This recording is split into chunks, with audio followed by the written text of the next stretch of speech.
Good afternoon everyone, and today I'm going to talk about the influence that rental yield and capital gains prospects have when making an investment decision.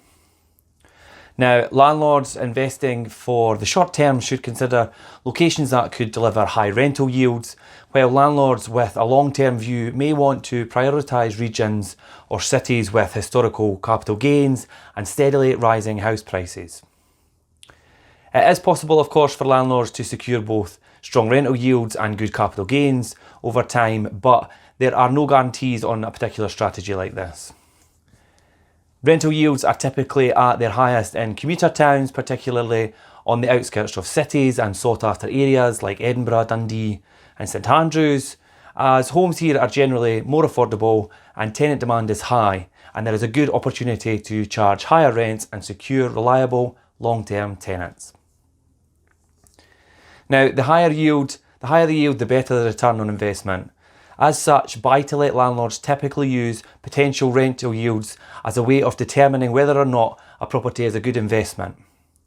Yields tend to be better in more affordable areas where tenant demand is high and good rents can still be charged, as the initial investment outlay is lower and yields are therefore less squeezed. Capital gains, sometimes known as capital appreciation or capital growth, is also a key consideration for landlords. It is, in essence, a self-descriptive term.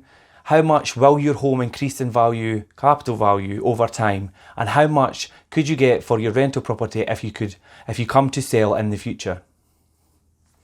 If you have one eye on capital gains, you should consider up and coming areas which are likely to experience rapidly increasing prices and over the coming years, and location which have seen house prices rise steadily over a number of years.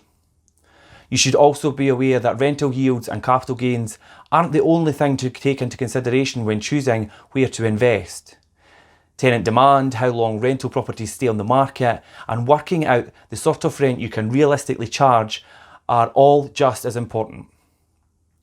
Easy access to towns and city centres, local amenities, green spaces, good local schools and strong transport links are likely to make a rental property more attractive, so this is something you should also bear in mind before you choose an investment property.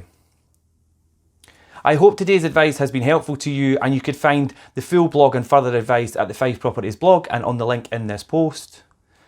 Thanks everyone for listening, and please feel free to subscribe, share and like this post with others. Until next time, I'm Richard Cook for Fife Properties TV.